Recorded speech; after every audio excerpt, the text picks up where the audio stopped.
and welcome to another video. This is iSpikes from iSpikes Gaming. Today I'm gonna do a late pickup review of River City Girls. River City Girls was released in 2019 on the month of September. I recently picked it up and I played on stream last week and finally completed to 100% completion of the achievements. I had a ton of fun. The game is a 2D side-scroller on the genre of River City Ransom, Double Dragon, Final Fight, and it's a quirky story, really charming, and a lot of animation, a lot of life. I like it a lot. I just wanted to put out my thoughts and let you know what I think about that.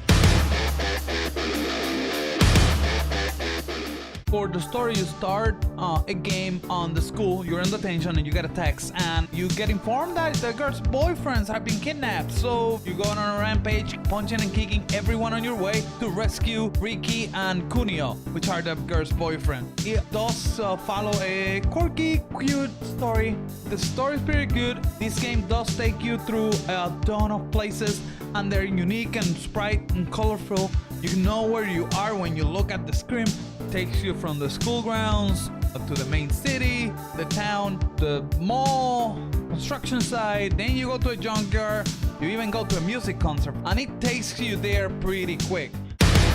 Let's go to the gameplay. The gameplay is simple, straight. It's a beat-em-up side-scroller. If you have been playing games for a while, you know a beat-em-up side-scroller. You just go to people, punch them, and keep going the story. The good thing about this, on the same River City Ransom fashion, you beat up people, get money, and use the money to upgrade your character.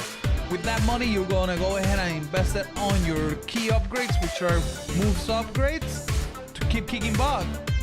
It's very rewarding loop, and to get all the moves and get it, the characters level up to a level 30, and level 30 is the stopping point, but you get all your max stats and you have a lot of fun. Even after you get to that point, you can replay the game and it makes it super satisfying. Also, there's things that you can buy and equip. You have 2 items to equip at the time, and these are things that you get from beating a boss or buying it on some stores.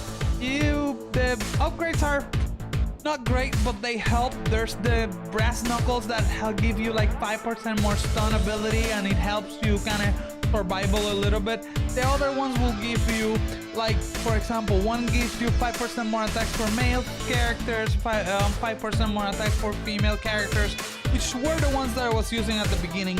So those were the ones that make more sense.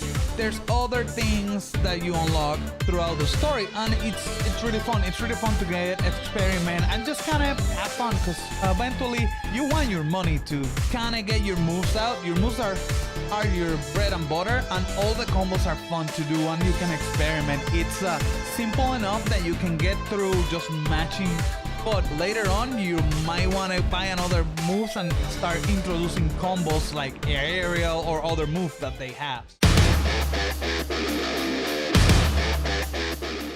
I love this game on the Cameos. It has cemented that River City Ransom and the Double Dragon universe are all together. You can find stuff like a Skullmageddon on the store, which is fantastic. It's hilarious to see him on a pawn shop underground. The dojos are run by Billy and Jimmy respectively, which are just, it was hilarious the first time I saw it. I love to find these Double Dragons characters all over throughout the story and helping you progress. It has that kind of charm that brings you home, especially if you grew up playing those games and you remember, or even if you didn't. If you play Double Dragon Neon, which was a fantastic game also in the same genre, you're gonna have a blast, and it's like, oh, this character is from there. It's just, it is a sensation that is really nice to have, and it brings you home. Way Forward has done a tremendous job with this game overall.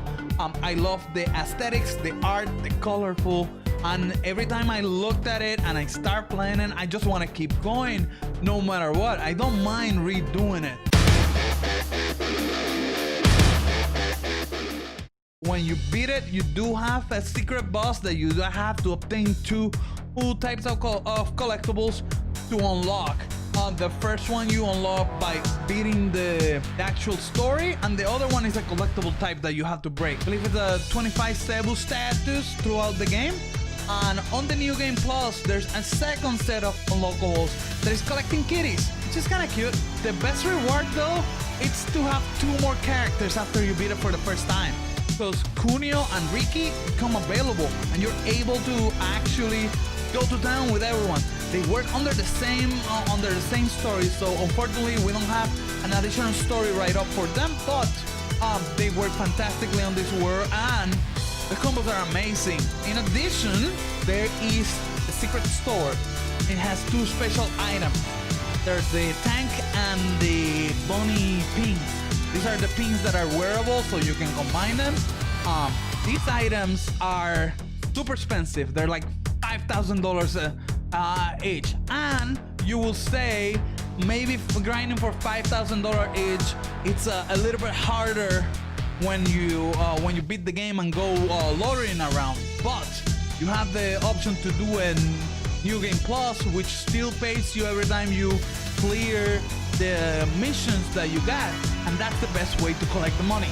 In addition, for progression, every time you clear that story mode, all the characters will level up accordingly, and they will get a payout and keep their money separately. So even though if you're not playing a character, your character is gonna get money, it's gonna get other stuff, which eventually makes it super easy to go around and utilize these for upgrades for the New Game Plus and to making your life a lot easier. For example, I used one character to my first playthrough was Kyoko. I was kind of not looking forward to start over from the other character, but when I went out, I look at my file, my other character has already upgraded alongside myself. Because the game is a co-op, so they give them the experience to all of them. All of them acquire experience, making it super easy to actually want to replay. Because before you go to the other playthrough, you can loiter around with the other character, do a couple purchases, get some of your stuff upgraded, and you start out of the back, upgraded and having fun on a harder playthrough, which is a fantastic idea. It's well deserved a playthrough, even though 2, 3, 4, it doesn't make it super annoying to do, and you know, it's a lot of fun, especially if you have time to play with another person, because it's meant to be a couch co-op. I played it on Steam. I played it by myself. I wish I had someone else, and I had to do some of the other achievements by myself, but the game is fun. It is a definite pick. About 30, the price was $30 when I picked it up, which is what it came out on Steam, and I spent about 30 hours, so I think my money was okay worth with it, but I really enjoy what it was put together. The reason is I have a soft spot for beat 'em ups, especially when they're well done like this one. They're great type of games for me to spend some time, even though I'm close to maxing out all my characters, and it's just a sensation of satisfaction of getting that upgrade and meaning something for all the characters, and that's really great. And let's face it, the last upgradables that you will try to unlock is the tank and the bunny pins, and the tank makes you super heavy, but it makes you super strong. And when you combine it with the bunny pin gives you 10 times the speed. So the bunny pin by yourself, it's kind of crazy. Yeah, you would think you use it to run through the game like as fast as you can, but the game likes to lock you, like screen lock you. So you end up kind of not using it that much by itself. Now, the tank make you move like at 10% of your speed, so it kind of makes the bunny pin with the tank makes up your character to move at a regular speed, and fantastic, super strong, which is kind of game breaking, but it's a well worth it last thing that you can unlock for yourself and to have fun those last couple rounds. Yeah, you know, eventually makes the game shorter because you already unlock your biggest thing, but if you're having fun, that's the price of admission. I like it because, you know what, I don't need to be punished on my second thing further without any opportunity to upgrade my character. I like a couple runs that are just, hey, I'm super strong. It makes it easier. It makes it fun. Might as well go with it, right? Anyway, regardless, River City Girls, it's a fantastic pick. Even though I picked it late, I should have picked it up on September. End up picking it up like half a year late. Still a great game. Regardless, if you like what you see, please subscribe. Let me know in the comments what you think about this game. It is a fantastic playthrough if you're planning to pick it up. If not, it's a great game. Well worth your time, especially if you want to play co-op with someone, or you like beat 'em ups.